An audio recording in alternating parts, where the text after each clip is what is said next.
আমি আবারও লাইভে সংযুক্ত হয়েছি বাঙ্গারহাট এলাকা থেকে।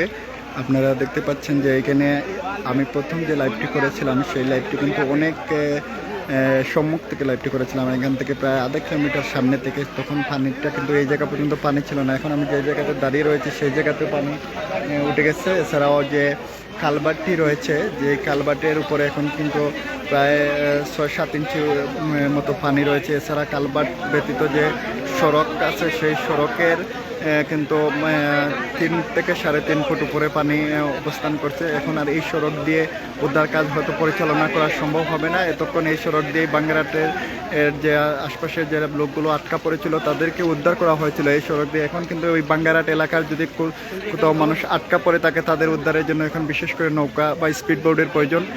এখানে পানির স্রোত অনেক বেশি থাকার কারণে হয়তো এখান থেকে মানে নৌকা দিয়ে উদ্ধার কাজ কঠিন হয়ে পড়বে। তো এখানে উদ্ধারের জন্য এখন স্পিড বোট খুব বেশি প্রয়োজন।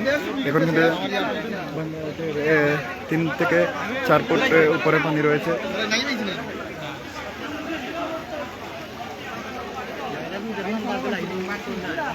এখানে সড়কের উপরে যে সড়কটি রয়েছে পানি উন্নয়ন বোর্ডের বাঁধ থেকে যে নদীর তীরবর্তী যে সড়কটি রয়েছে সেই সড়কের উপরে এখন পানি 3 থেকে 4 ফুট উপরে পানি রয়েছে।